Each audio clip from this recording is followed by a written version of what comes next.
Hello and welcome to Energy Transition Talk, the podcast that explores the challenges and opportunities of transitioning to a low carbon future. I'm Paulina. I'm Justine. And I'm Jim. And we're your hosts for Energy Transition Talk. In this podcast, we seek to break down some of the most complex and important issues regarding the energy transition and how it impacts us. In each episode, we tell a story by bringing you various perspectives about the energy transition so that you can make the best and most informed decisions for you and your communities. When it comes to clean energy, we often hear about wind and solar, but there are other, perhaps less talked about sources to include in our energy transition portfolio. In this episode, we talk about geothermal, a renewable energy source using the heat from the earth that has been around for a while. You may have heard of Geysers in Northern California, the world's largest geothermal field, or the Salton Sea in Southern California, the second largest geothermal field in the US. But can we harness the potential of the Earth's heat in more than just volcanic regions? That's what we talk about with our expert guest today, Dr. Birendra Jha, a professor of petroleum engineering at USC who runs a research group, the GEM Lab, which aims to address engineering challenges related to energy. We talk about the benefits and limitations of geothermal, why geothermal seems to be less popular than other sources like wind and solar, and an emerging technology, enhanced geothermal systems, or EGS, which could expand where we produce geothermal energy. We then speak to Minh Tran, a geothermal engineer with a PhD in petroleum engineering from USC, who is studying ways to better understand the heat flow from the Earth and how to more effectively transform that heat into electricity. Very cool stuff. Or should I say, very hot stuff. Here's our conversation with Dr. Jha. Dr. Birendra Jha is an assistant professor of petroleum engineering at the USC Viterbi School of Engineering. His work is at the intersection of environmental engineering, geophysics, hydrogeology, and computational mechanics. His research group at USC, the GEM Lab, creates tools including machine learning and artificial intelligence to study geophysical fluid flows and rock deformation and address engineering challenges related to energy and the environment. He holds a master's in petroleum engineering from Stanford University and a master's and PhD in civil and environmental engineering from MIT. Welcome to the show, Dr. Jha. Thank you so much for joining us on Energy Transition Talk. Thank you for having me. So you mentioned we talk a lot about solar and wind as important sources of renewable energy, but today we want to talk about geothermal, which is something that maybe is not as widely talked about. And geothermal, it's both an old and a potentially new source. It's old in that we've known about this heat source from inside the earth for a long time, and it's also potentially new with this upcoming technology of enhanced geothermal systems, or EGS. So to start with geothermal, can you give us a brief overview of geothermal energy and how it works? Definitely, yeah. So geothermal, to be precise, it's basically the heat of Earth that we extract for generating electricity or just heating water or any other heating needs we have. Heat can be used to even run refrigeration systems, so cooling needs as well. It's just a source of energy that is natural, and it is available theoretically everywhere on the planet, on planet Earth, but any planet actually.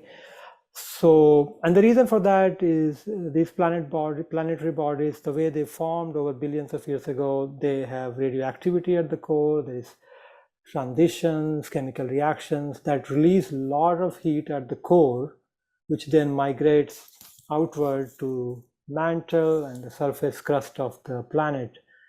So heat is always coming to the surface. At some places it's large enough to be commercially viable. We can drill a well and extract that heat for it to be profitable or to use it for industrial purposes like fisheries or refrigeration system, heating systems. Other places, the heat flux, that is amount of heat per unit area of Earth or land mass, is just not enough to make it viable, but heat is available everywhere. So that is how I define geothermal. It's heat of the Earth. And so where are we extracting geothermal today? We are extracting geothermal near plate boundaries, wherever we have volcanic activities. For example, in the case of US, it will be California, which is on very close to the boundary between Pacific Ocean, above that plate, and North American plate. So they are coming together, and it creates volcanic activities and some tectonic activity that is sufficient to raise the amount of heat that can reach the surface. So we have the world's largest geothermal power plant, the Geysers, in the Northern California area. And then we have Hawaii, which has a lot of volcanoes, so they have geothermal plants, power plants, and so on and so forth. Indonesia, Philippines, all these countries which lie on something called the Ring of Fire, which is basically a region where plate boundaries come together and we have volcanic activities. They are amenable for geothermal heat extraction. So we have that. And recently, you mentioned technology such as EGS. Given that there is need for energy, away from these boundaries, such as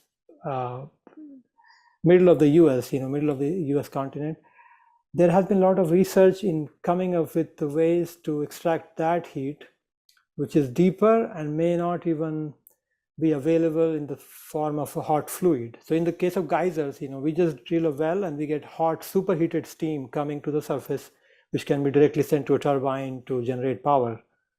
In other places, you have boiling water, maybe not hot enough as superheated steam, but it's still hot enough for direct use technologies, farming and heating purposes. But other places, there is no fluid, it's just hot, dry rock, and it's very deep to reach temperatures which are commercially viable. So Department of Energy and in other countries, their respective organizations, they have been investing a lot of effort, funding to come up with technologies to extract that heat from hot, dry rock. And one of the technologies is EGS, where we inject cold water in these deep wells, could be 8, 9, 10,000 feet deep, depending on the area, and could also be horizontal to increase the contact area with hot rock. So what they do is they inject cold water, which creates stresses around this hot rock. It's like a hot glass, and you suddenly cool it and it cracks, it fractures, because, well, you suddenly cooled a piece of glass that is very hot. So it creates these fractures, and then this cold water can go into the fractures, get heated up when it's in contact with the rock, and then we have another well that is there to pump out this hot water. If the fractures are long enough, dense enough, and they connect the two wells, we can get this heat exchange process going. And so that was what US DOE, Department of Energy, tried in 90s. So there are open questions, there are promising results, but it is still an open area. Some places it's viable, other places it just needs a certain market price and availability of capital cost of drilling these two deep wells, all those things for it to work. But it's a very exciting area, and that is one of the research directions we pursue in our lab. That's all very interesting. So could you walk us through some of the benefits and limitations that there are with geothermal, because we tend to hear a lot more about wind and solar. So maybe why geothermal seems to be a bit less popular than these other energy sources. Yes, I have thought about that, because we do research in geothermal, we teach courses in geothermal. So I do come across wind and solar and other types of renewable energy, and I think about the popularity of different types of renewable energies. So what I came up with is basically it's a function of three things. One is perception, public perception. I remember, I don't know exactly where, but when you drive on I-5, here in the California, go from Northern California to Southern California, or back from Southern California to Northern California, you have these big billboards somewhere along I-5 with green grass and a windmill, or basically, a windmill that is there, and it just brings a certain feeling of comfort, and it's a good feeling basically, and that is used in commercial advertisements and all that, which is valid. But when we think of geothermal in the public's mind, the picture shows up as a wellbore with a rig, and that has a connotation and association with oil and gas because of centuries worth of history, legacy there. So geothermal energy, yes, we do need wells, and they look very similar to oil and gas wells on the ground surface. although the details are very different. So that creates a perception of something being better and some other thing not that good, because oil and gas has been associated with environmental damage, CO2 pollution, and in a sense, the source of the problem for which we have to go to renewable, in the direction of renewable. So perception is one, why we don't see so much, why we don't talk about geothermal so much. Second is capital cost. So geothermal energy is very capital cost intensive. Just a typical example, if you just want to start with a pair of wells, this injection production well I mentioned under EGS, it can cost around $10 million in US, it's a state of Nevada, which is again close to California, and it can tap into the deep heat, volcanic heat, $10 million and plus. And then there are risks in preparing those wells. So drilling those wells is not like, if someone puts $10 million on the table, it's certain that we will get to a working system. There is risk of drilling the well, many things can go wrong, just like in oil and gas.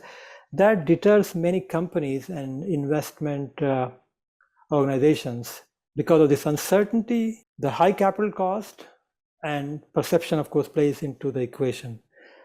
And third thing, which I think is related, is government incentives and role of universities. This is changing, but over the years, wind and solar has been fueled by research in mechanical engineering and other similar disciplines which are bigger and with a bigger support system. So like photovoltaic cells and material science and engineering. So they had a different trajectory. Whereas geothermal has a closer association with oil and gas and geosciences with a, I would say, weaker support system, in my opinion. I could be wrong. And that has caused this lag. Although the potential is so much larger, but there is a lag. So it is changing for sure. Like in my group, we are covering geothermal in research. We are applying for funding from DOE, and DOE has created offices to support those funding projects. So I am very optimistic that it will be talked about more than how much we are talking about it now. But those are the reasons, in my opinion, why it's not getting its fair share of popularity. Absolutely. And maybe we can get a bit into funding in a bit. But maybe right now, building off of what you were sharing about the enhanced geothermal systems, can you tell us not only how they differ, but how it will allow geothermal energy to be utilized in more places than the obvious geologic hotspots, or like other spaces different aside from the ones that you've already mentioned, so that we and our audience can also envision how it can be applied other than the faults and these tectonic plate encounterments. Definitely, yes. Yeah, this is one of the areas of research as well. How can we, so not just trying to extract the deep heat using these EGS wells, but can we do something else? So two things come to mind. One is it's called low temperature geothermal. I think that's the right term for it. And so the heat has two purposes the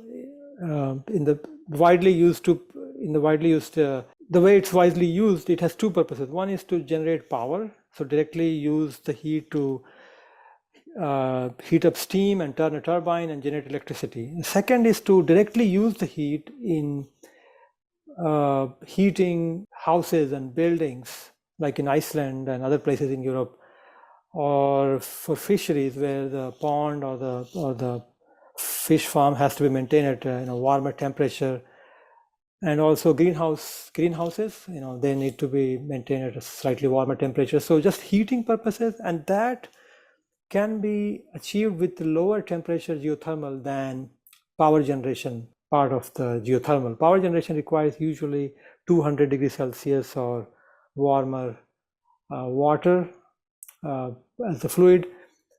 So that has created this lag, and so people are coming up with novel applications of low temperature geothermal where we can use this 100 degrees, 150 degrees Celsius water for heating purposes, heating buildings and homes. And Iceland has been a leader, I think, at least in the past, and So that's one thing which I see coming. China is now leading in that direction. The second is to challenge this hypothesis that only high temperature can generate power. So people have been coming up with secondary fluids such as benzene, or I forget the name, but some kind of alcohol which has a lower boiling point. It comes in contact with 150 degrees Celsius water coming from geothermal wells, and that fluid, that binary fluid, second fluid, it boils at lower temperature than water, which has 100 degrees Celsius boiling temperature depending on the conditions. So it boils and it's enough to run a turbine and generate electricity. And Hawaii, I think, has a plant like that. I think New Zealand, Australia, they also have plants like that. So that is another area of research which is changing the scope and really growing the adoption of geothermal in many countries which are not close to these volcanic areas, or they don't see tapping into volcanic areas as safe enough. Even if they have access to, they don't want to perturb that natural systems because of the risks of volcanic activities, such as what we saw in Hawaii a few years ago near Pune power plant. So yes, so just to summarize, one is to directly use the heat without having to go through power generation.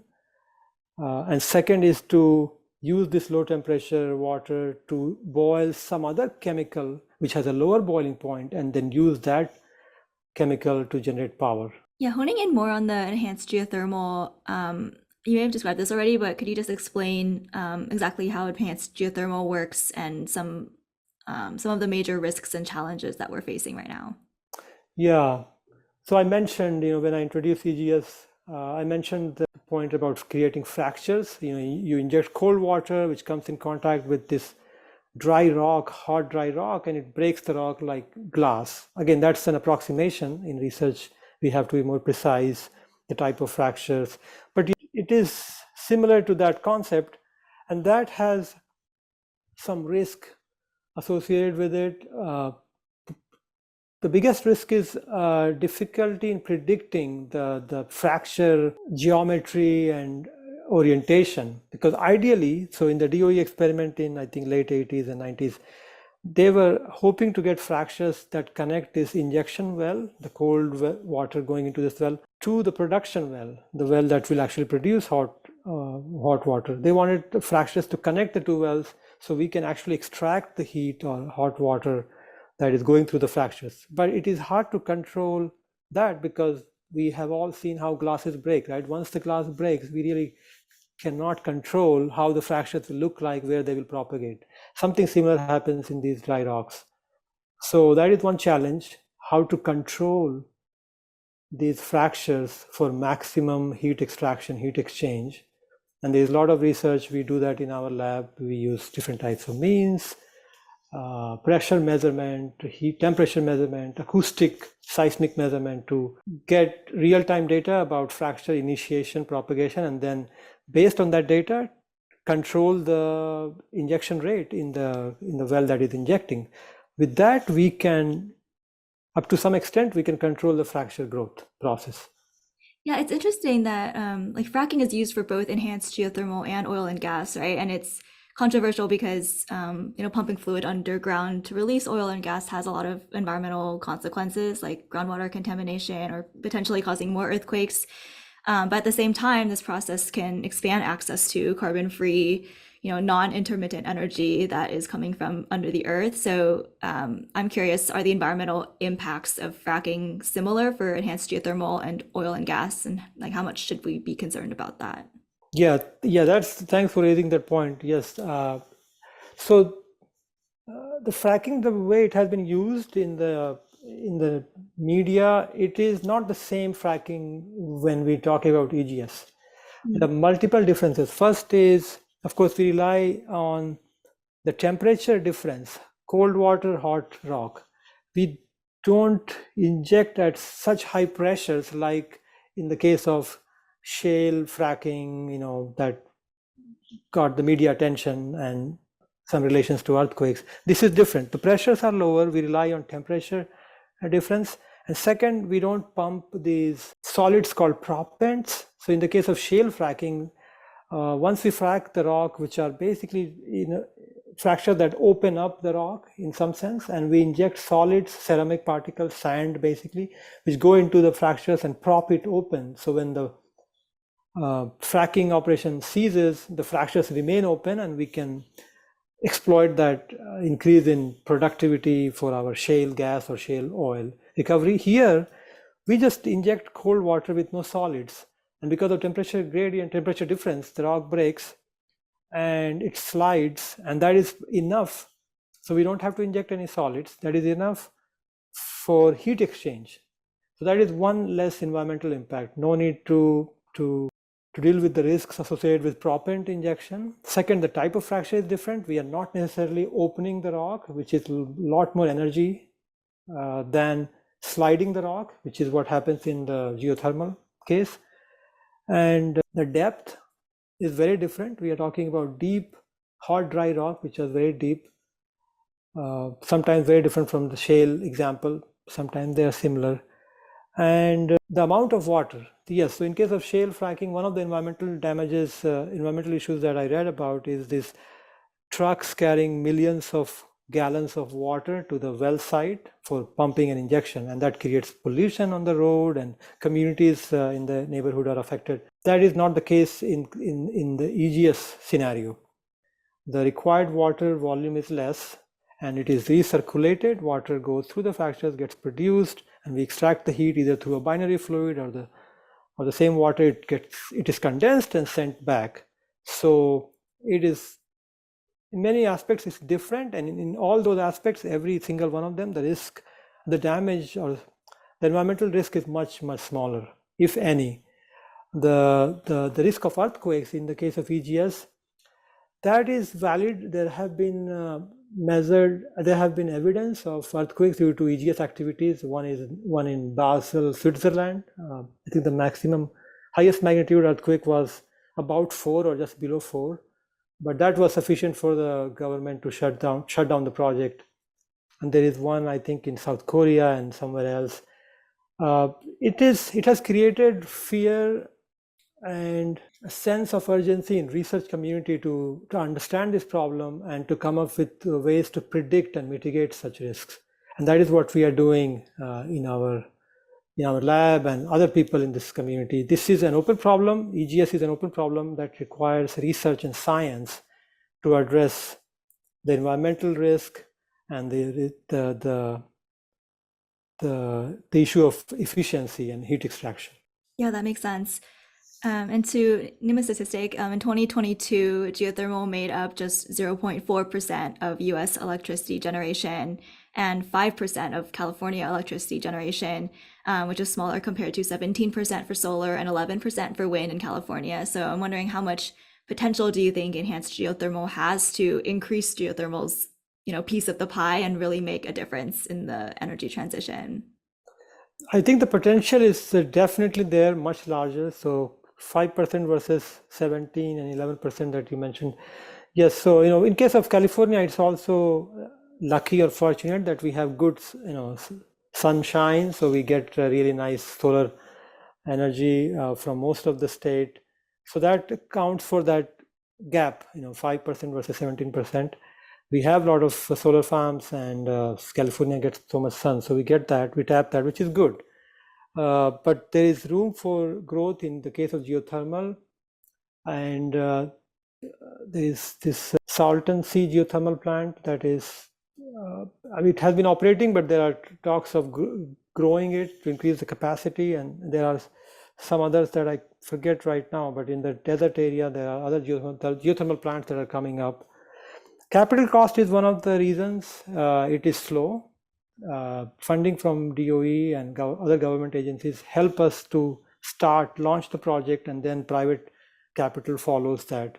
In case of solar, the cost is, relatively speaking, much smaller. However, as some of the solar plants are getting older and we are realizing the environmental issues with the used solar panels, how to recycle them, the balance is going to shift. So this is one of those things where it was easier to do solar And we did that, but over a decade or so, we realized that there are some costs associated with solar that are delayed, whereas in the case of geothermal, the costs are upfront. So I think because of that difference, the numbers make sense now, and there is promise for the gap to decrease, solar to increase very much in California. In other places, again, incentives will play a big role. Wherever there is investment capital from government or private entities, there will be geothermal development in the US. Rest of the world, I think it's growing very fast. Philippines, and in fact, US companies like Chevron and Shell, they are investing there because of the support from the government in Philippines, Indonesia. So that's my take. It is going to grow, really become big, and the gap is going to decrease. And some of the issues we'll realize with other renewables, such as disposing of used solar panels and so on. Thank you so much for that. And I think you mentioned about the high initial investment for working with geothermal energy and how these different funding sources are then additive. And thinking about earlier this year in the US, the Department of Energy announced it would provide $74 million to fund EGS pilot projects as part of the bipartisan infrastructure law. So how do you foresee that these different government funding programs are helping to better design these systems for scale that the energy transition is going to need? How much investment are we thinking about? You were talking about private investment and also public funding. So how is this mix better helping us design these systems for a larger scale? Yeah, so how is it helping? So in the case of US, which is what you mentioned, the funding from DOE, it is helping it's like a catalyst. When the government, DOE, for example, puts out a funding opportunity announcement, it acts as a catalyst for the academia, for labs such as ours to come up with ideas and submit proposals for testing different hypotheses and increasing the geothermal activity. And depending on the FOA details, funding opportunity announcement details, we may have to show ideas which have already been proven and tested in the lab and now ready for field, or ideas that are much earlier in their conceptualization. So it acts as a catalyst for the academia. And then there are some specific announcements where the government, for example, DOE will say, okay, the academia, the university has to partner with a company, an industry member, has to bring that member to submit the proposal so that they can test their idea in year number 2 or year number 3. And they give sufficient funding, $5, $10, $15, $20 million for such tests. In my experience, it has helped a lot. I have seen a lot of excellent data coming out of such projects. So companies and universities coming together to test ideas, drill a test well, then logging it with different sensors, collecting data and analyzing it in detail, publishing that work. So it has really accelerated the knowledge gain in this area and created that energy that we need for developing the workforce behind it. It's not enough to just know about the system. And we need students, young people, to get involved in this, and that has been enabled as well due to government funding. So there are other opportunities where the DOE says, okay, we will put forth X amount of X dollars, and then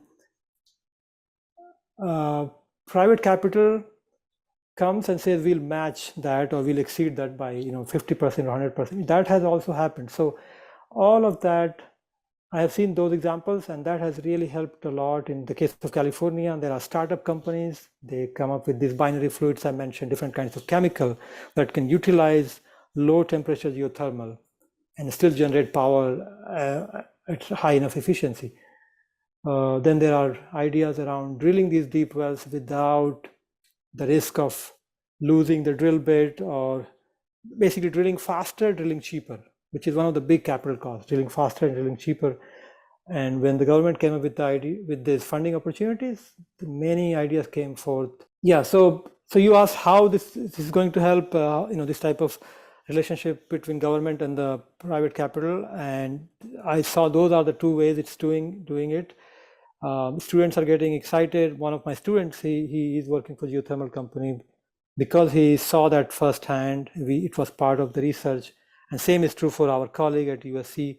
So workforce is being trained, excitement is being generated, funding is flowing through the system, and all that is going to bring down the cost. So this issue of high upfront cost is going to be addressed, because when you scale things up, per unit cost decreases. So drilling cost, connecting these plants to power grid, all that cost decreases when we cross a certain threshold. Yeah, so it sounds like both public and private capital will be essential and kind of build on top of each other to scale geothermal. As we're nearing the end of our conversation today, I wanted to ask about the skills and transferable skills between oil and gas and geothermal, because it seems to me that both of these industries have similar engineering needs in terms of drilling, constructing wells. So based on your experiences, how much of the skills used in petroleum engineering today would you say are transferable to geothermal engineering? Like, can we apply our experience in oil and gas that we've developed over the last couple centuries and use that towards the energy transition and geothermal specifically? So yeah, I'll answer the second question first. So can we use? So the answer is a strong yes, definitely. We can use the experience and knowledge we have gained from oil and gas industry to geothermal industry, and moreover, there isn't any other industry that can contribute that much, as much as oil and gas, towards the development of geothermal, because we are dealing with a subsurface system. That's where the story begins, and oil and gas is that industry which has dealt with subsurface system, has changed the story from being just a pure gamble. So when it started in early 1900, oil and gas was just a gamble, and there are actually in the textbooks we have nomenclature for scientific terms which are related to this nature of the problem, it being a gamble, because there was so much uncertainty in dealing with subsurface. But over the centuries work, experience in oil and gas, we have reduced the uncertainty. We are able to control the system, and all that is needed for geothermal. And I think that is helping us with our kind of purpose of trying to end always on a high note. So thinking about the future, and maybe as closing thoughts, could you share a bit about what inspires or motivates you about the future of the energy transition? Personally, what motivates me is the chance to inspire young minds.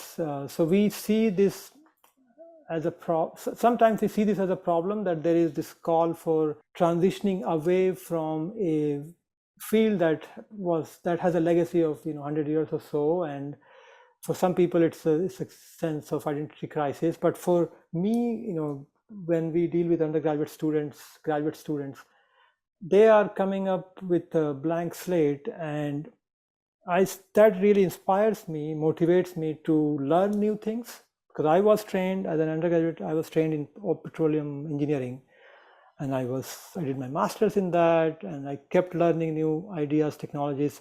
But now transitioning to renewables, geothermal being one of them, and we are also working in other kinds of energy ideas such as compressed air energy storage.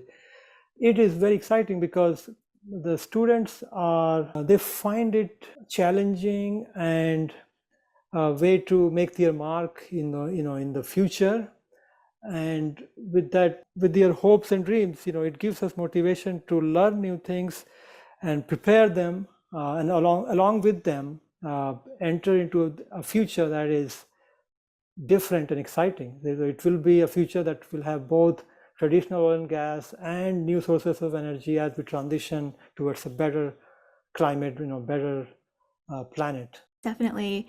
To close out today, what would you like our listeners to take away about geothermal energy and why it matters, or how you recommend that they can start to learn more about this topic? What I would say is that, well, they should, it's a very common thing these days to just Google for it and go to the Wikipedia page and just read a couple of lines just to know about it. It's heat of the earth. It's available in everyone's backyard. And there are homes in Western US where people have geothermal wells just for their home. They reduce their energy demand by 50, 60, 80%. They use it for heating and cooling, and for power, for charging different appliances. So it's all doable, all possible. You may have for the listeners, you may have access to something, installing a geothermal system in your backyard, and it doesn't have to be, we are not talking about 5,000 feet deep well. These are very shallow, but still they access the heat, which is renewable 24/7, and it is clean and green. So that is geothermal in its core. So I encourage everyone to read up on that and contact their local power company and see if they have some options to do it. That is fascinating. Thank you so much for sharing those insights, Dr. John. We will now hear from Minh Tran, a geothermal engineer, about whether the skills of oil and gas are transferable to geothermal, and about the potential of enhanced geothermal systems, or EGS, in the energy transition. Here's our conversation. Well, I would like to introduce Minh Tran to our podcast here, where we're focusing on geothermal energy. We've already heard from Dr. Jha about some of the basics of the opportunity and obviously the value to a decarbonized world of the Earth's heat as an energy source. And so we'd like to pursue this a little bit more with Minh and talk about his perspective, his research, his kind of ideas. So Minh, welcome to Energy Transition Talk. Hello, Thank you everyone. very much for joining us. Yeah, happy to be here. Could you kind of introduce yourself a little bit and talk about why you're interested in the energy systems and why you kind of came to USC? Sure. So I'm Minh Tran, was born and raised in Hanoi, the capital of Vietnam. I came to the US for a university education and then staying for graduate school. And then settled down a little bit, working a few different positions for oil and gas companies. And then also have a brief stint in Southeast Asia, working in a gas project offshore of Thailand. And then finally decided to return to the US, finish my PhD in petroleum engineering at USC. After that, currently I take a position as a reservoir engineer with Geothermics, which is a world-leading geothermal resource consultant firm that was acquired by Schlumberger, or SLB now. And my main position, the position that I'm working currently, mainly dealing with developing geological models, reservoir engineering models for geothermal reservoirs, optimizing the productions, enabling the accurate forecast of the reservoirs, and also doing a lot of due diligence analysis, reservoir engineering tasks, such as well test analysis for different clients, different types of entities. So that is kind of my background on geothermal. And well, that's an interesting kind of technical transition from oil and gas to geothermal. Can you tell us a little bit about why you kind of changed horses here with regard to energy systems, and then how your reservoir engineering skills have transferred over to a new energy source? Yeah, so so I have a pretty long academic journeys, going through 3 different schools, and most of the academic project or research project I have participated in was pretty interdisciplinary research. From my background in my master at Stanford University, I was working with geoscience professors, working in geomechanics and also geophysical quantitative calibrations. So that was a lot of that was targeting a lot of clients, a lot of topics beyond petroleum engineering. So already here and there, some of the seminars, some of the technical talk in the schools they touching on the subject of geothermal, but I wasn't really fully aware of the industry itself, mostly on the technical side, and a lot of relation, a lot of connection and similarity between geothermal industry and oil and gas industry. So I got the first exposure there. But then going to the professional, different position in different companies, especially a few of the big corporation. I worked for Chevron for a while, and even in Chevron, they have their own new energy department, and they are doing a lot of work, innovative work. One of them is geothermal itself. So I have a lot of exposure there. But I guess kind of like my turning point to switch from oil and gas to geothermal was when I met one of my classmates from Stanford. He was actually co-founding a company, a geothermal company, Fervo Energy, and was very casual discussion with him about the geothermal industry in general, and how kind of like how he started also from petroleum engineering background, and then how he moved to geothermal and founding a company, doing all of this exploration work, drilling work, and now approaching to the level of commercial projects. That was very exciting to hear from like just a classmate of mine from similar background and transit very smoothly to another career. And the big part of this was the excitement of the industry, especially for young engineers to get in. And I talked with him a lot about what is the current status of the geothermal industry. So I got really excited about how a lot of technology, advanced technology for oil and gas can be transferable to geothermal. So yeah, after that conversation, it was really eye-opening for me. And I started to dig into different position openings, and luckily I got into this position, and I found out that most of even the job posting itself, you can find nowadays from geothermal, they have a lot of skill set that are pretty much the same as you're looking for in a petroleum engineer.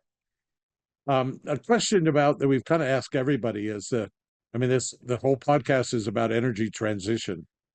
What does that phrase mean to you, and maybe how is it different from what you've seen between Southeast Asia, Vietnam, and the United States, the oil and gas industry versus the geothermal industry?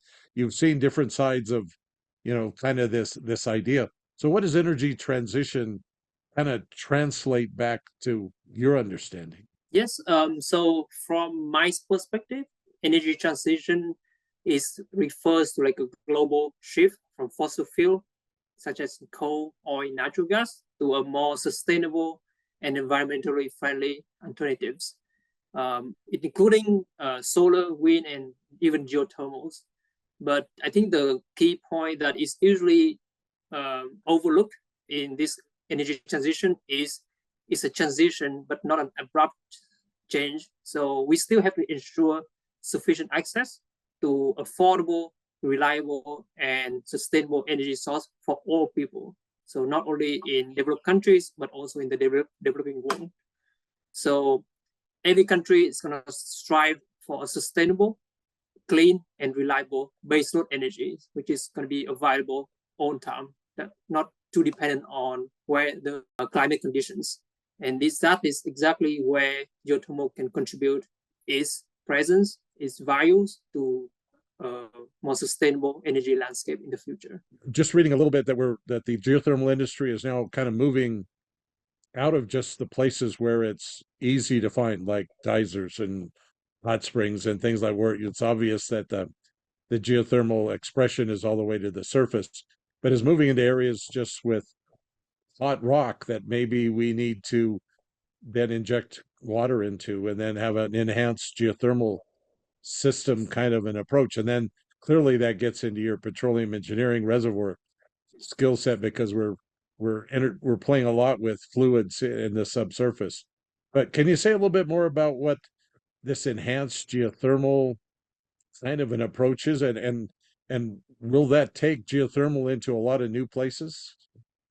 Sure. So so in the past, how humans have taken advantage of geothermal energies was quite limited to areas where you have hot water like flowing near the surface, and then has this surface manifestations such as hot spring or fumaroles.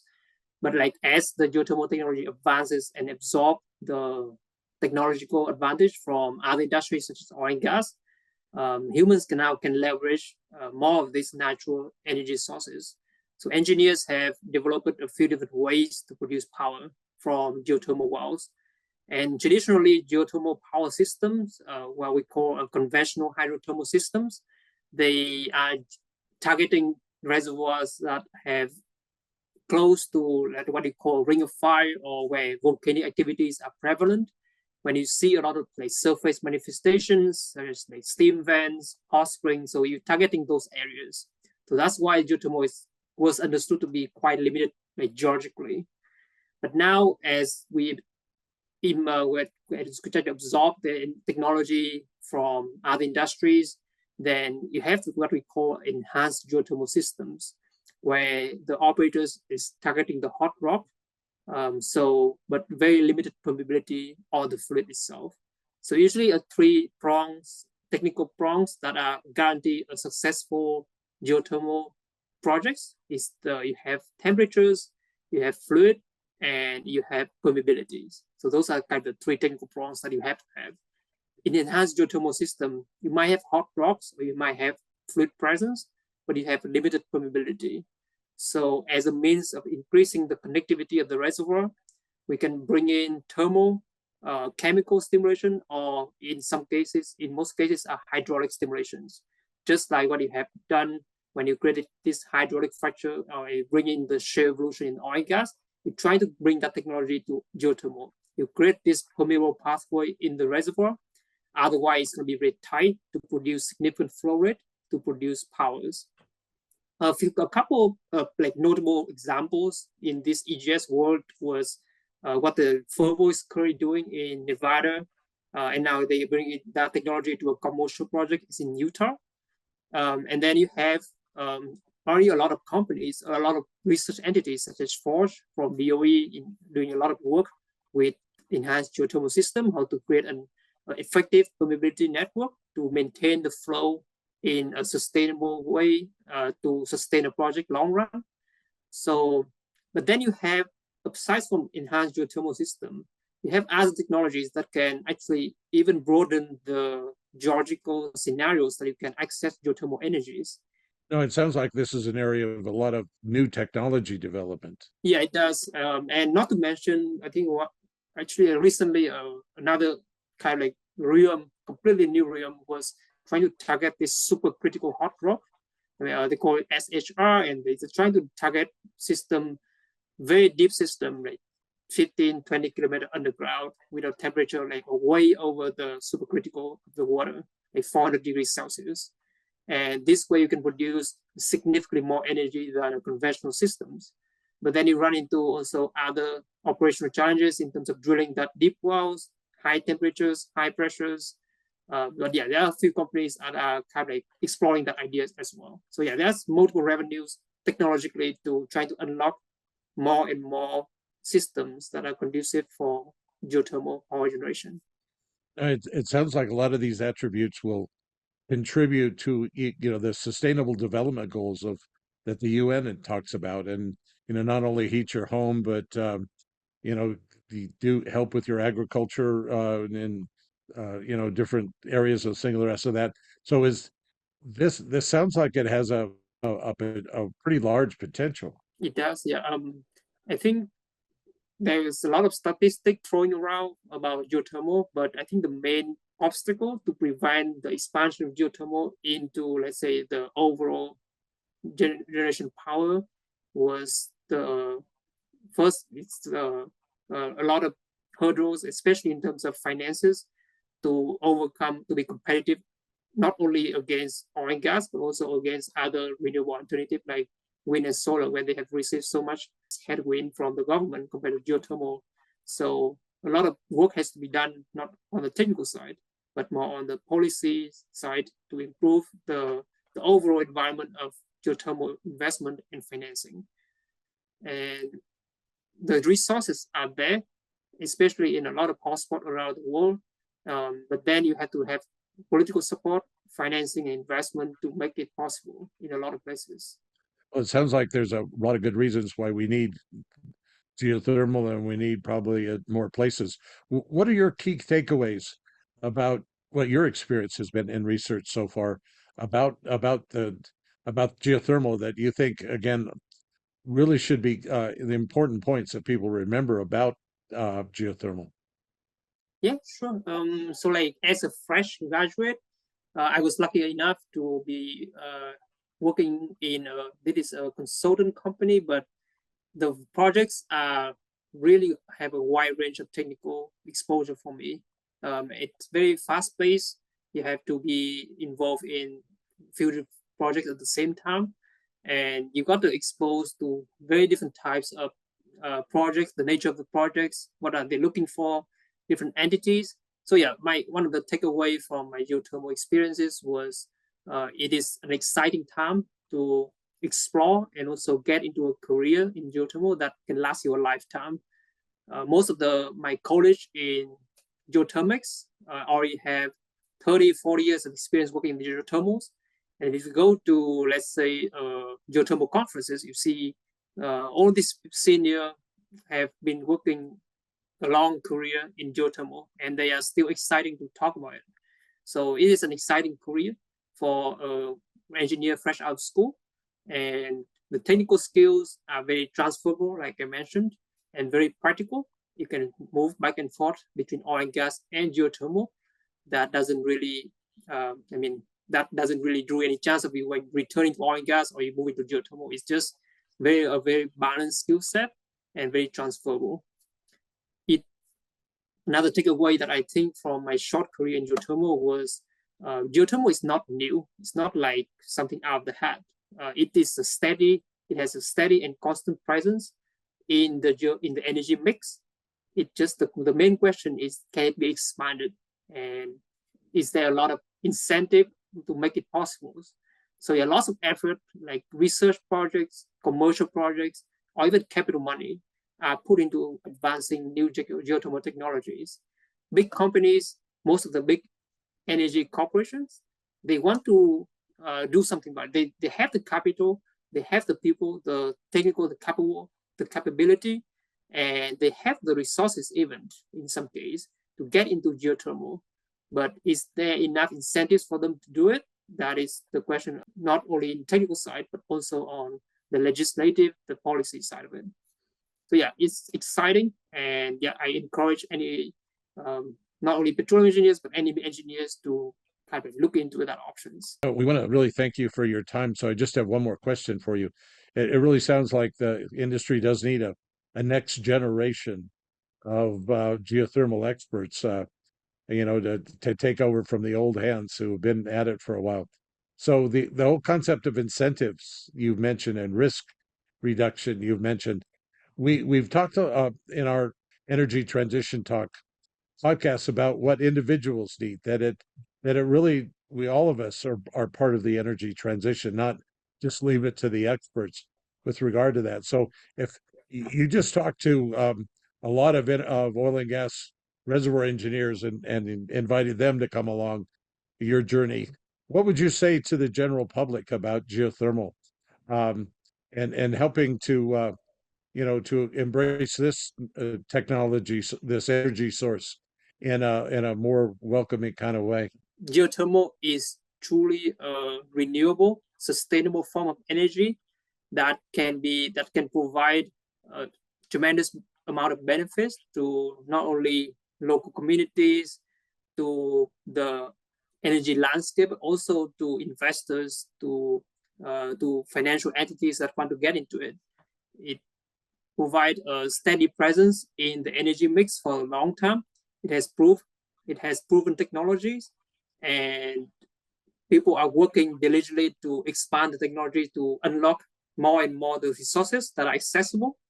So it already have capable people. It has capability, technical capability. It is proven technologies, and is already a constant presence in the energy mix for a long time. It just needs more attention, maybe more awareness among the public of how widespread benefits it can bring to the people. And yeah, that's kind of my key takeaway. That kind of key message to bring bring awareness to people to, let's say, geothermal compared to the media exposures, compared to the attention that wind and solar usually get. Geothermal deserves a fair share of that attention as well, in regards to how much benefit it can bring onto the table. Well, Minh, we want to thank you very much for this conversation. I think we've learned a lot more about geothermal. We've learned a lot more about how a larger influence that it can make in our energy sort of transition. So thank you again for your time. You're very welcome. I'm glad to be here.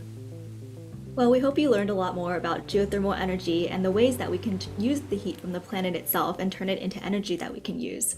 It's amazing that an old industry can grow from volcanic areas like the geysers in Northern California or in other hotspots. In the US, geothermal makes up just 0.4% of our energy production, almost all of it coming from California and Nevada. On the other hand, Iceland, straddling two diverging tectonic plates, hits a geological jackpot and produces about a quarter of its energy through geothermal.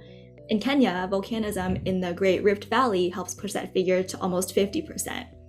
Italy and Indonesia have significant geothermal resources as well.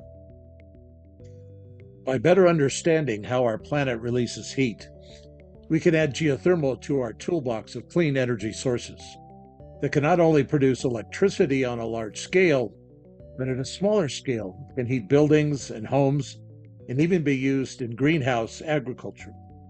In some ways, we're returning to our roots before the Industrial Revolution. The uses are limited only by our imagination. Absolutely. And it is clear that geothermal energy can play a large role in the energy transition. It is renewable and zero carbon, with well-enhanced geothermal systems, with potentially becoming accessible to more people. And the energy transition is up to the changes we're willing to make as individuals and as a society. So until next time, we hope you learned a little more of the story of the energy transition, because the energy transition is up to you and me.